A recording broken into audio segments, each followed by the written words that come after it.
I worked for 25 years in the same dead-end job at an insurance agency before I finally had enough. Dreams of a big career were long gone, as were the ones of starting a family. After a night of trying to drink my sorrows away, I woke up on the cold floor feeling like crap, with a headache that made it seem like my head was going to explode.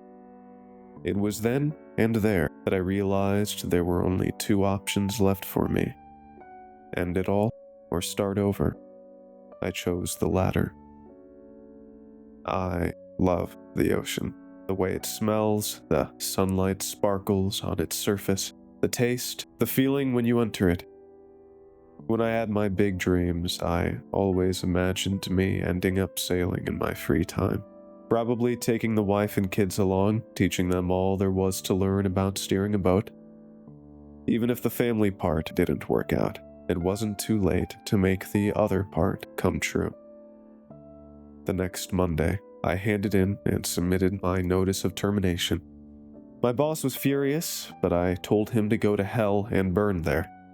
I sold off my house and every item I owned. The money from the sales I gave to charity. With nothing but a bag full of clothes, I made my way to the harbor. There was no use in trying with the big ships. They probably only took experienced sailors, so the smaller fishing vessels were what I needed. At the end of the pier, there lay a dirty-looking run-down trawler. 5 men were standing in front of it, smoking a cigarette, talking loudly, and laughing a lot. I shrugged my shoulders. At least they seemed to have fun. When I walked towards them, they stopped talking and started giving me the stare. You know the kind. The "what do you want, landlubber" stare. "I need work," was all I said. The biggest one, gruff old sea bear type of guy, looked me up and down before flicking off his cigarette. "We're not hiring," he said, with a voice just as rusty as he looked to be. I didn't move. "I didn't say I need money. Food and bed are enough. There's always stuff to do." They seemed impressed with my answer, but the sea bear wasn't easily convinced. "Ever been on a boat before?" Slowly, I shook my head. Before he could send me away, I interjected, "But I'm a fast learner. Show me how it's done and I will be a fine addition to your crew. And if it doesn't work out, you can just throw me overboard. Life on land didn't do me any good, so the sea is my last chance." It seemed like an hour had passed before he answered. "All right then. You can start by carrying our supplies on board. Afterwards, clean the deck. We'll see if you're any good." Words that were music to my ears. The first weeks were hard. Getting adjusted to the life on the sea was something else. You even had to relearn how to walk. Just knowing that you weren't able to just go and leave at any time was stressing, as well as being yelled at for working too slow or sloppy.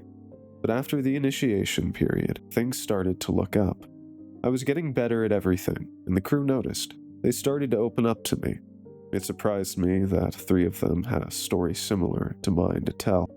No purpose in life, feeling like you just wasted time, a want for adventure. The only 2 who were born and bred seamen were Jeffrey, the captain, and David, his first mate. They rode the waves since they were like 10 or 11 years old and had a lot of interesting stories to tell. But you always had to take them with a grain of salt. The saying, "sailor's yarn," came to mind more than once. I once called David out on this when he told an extraordinary, hard-to-believe story about some weird sea creature which bordered on a fairy tale. He didn't take kindly to that. Looking like a murderer, he talked to me with a stern, yet soft and quiet voice, like death whispering into my ear. "You've been traveling the sea for about a month. You have no idea what lurks beneath its surface. Don't try to lecture me on what is and what isn't real." I apologized, and he let it go, but it left me feeling uneasy.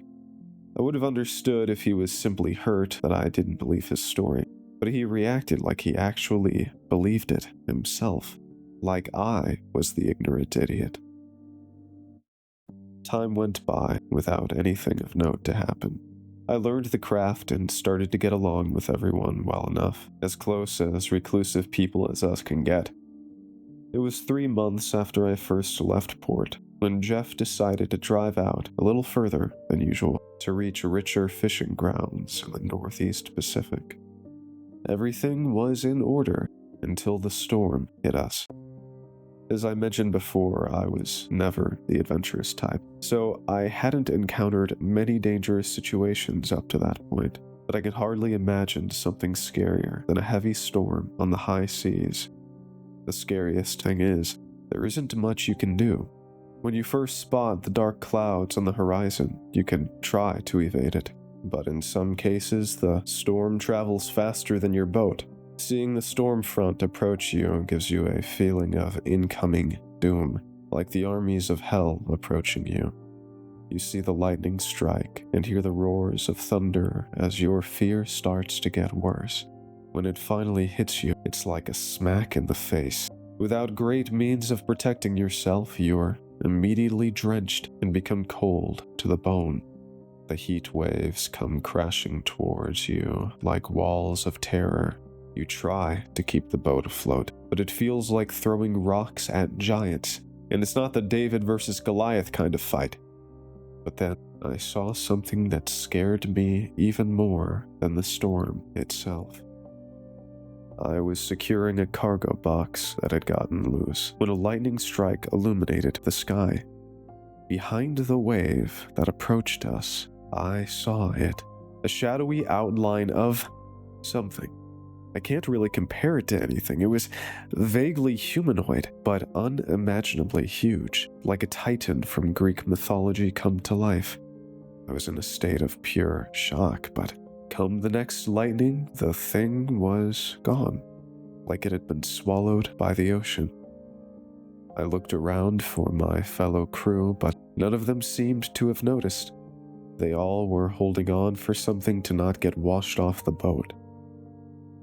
I convinced myself that the stress of the situation had me imagine things that weren't there, but I couldn't shake that feeling of unease.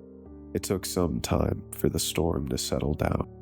Afterwards, we checked everything for damage, but it seemed like we had gotten lucky.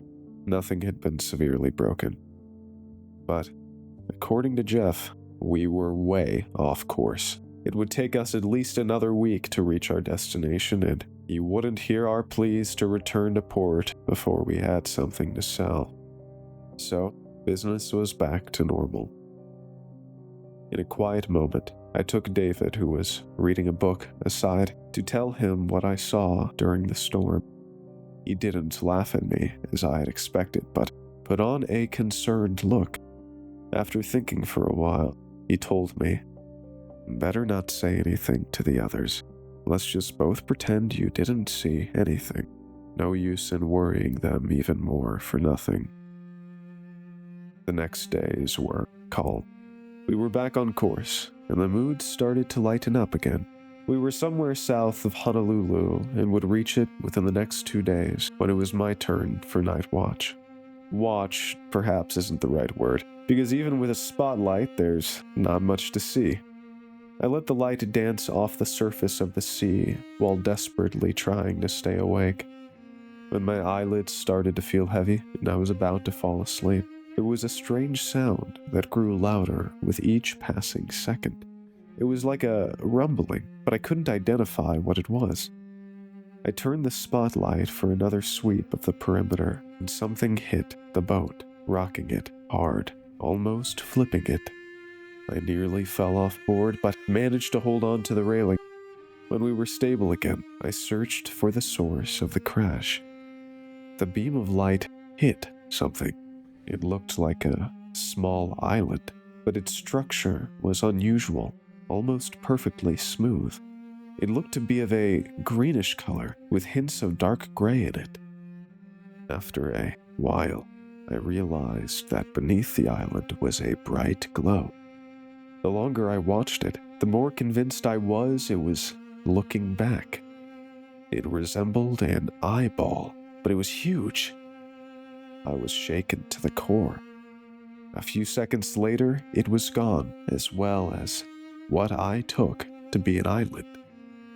It couldn't have been more than a minute since the impact, when my fellow crew members rushed aboard and asked me what happened.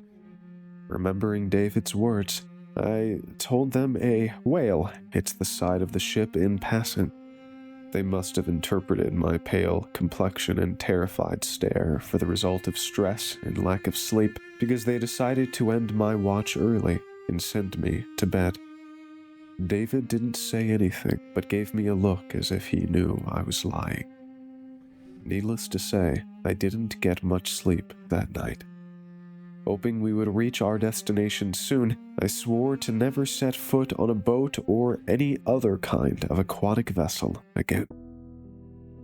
It took another 2 days, but finally we saw land on the horizon.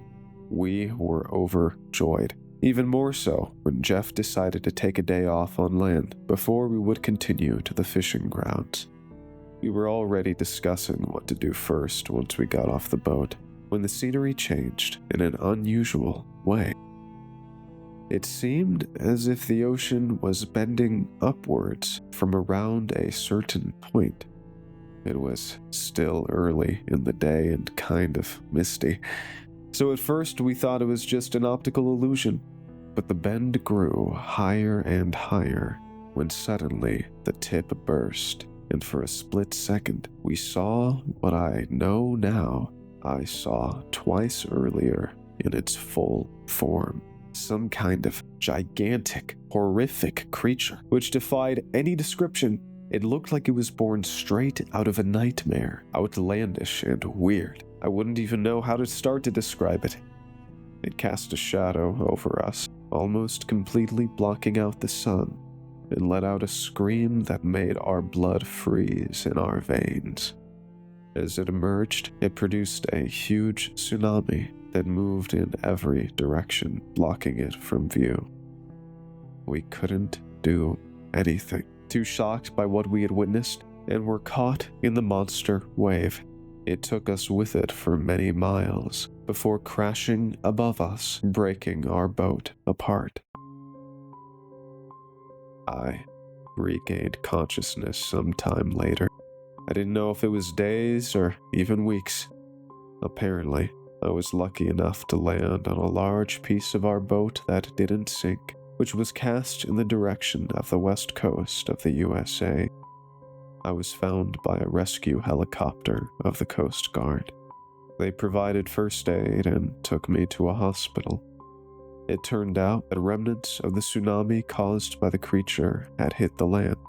They were out looking for survivors of lost ships when they found me. They were asking me all kinds of questions about what happened to me. I answered them as best as I could, but didn't mention the creature once. I felt like there was no need to. They would find out themselves soon enough.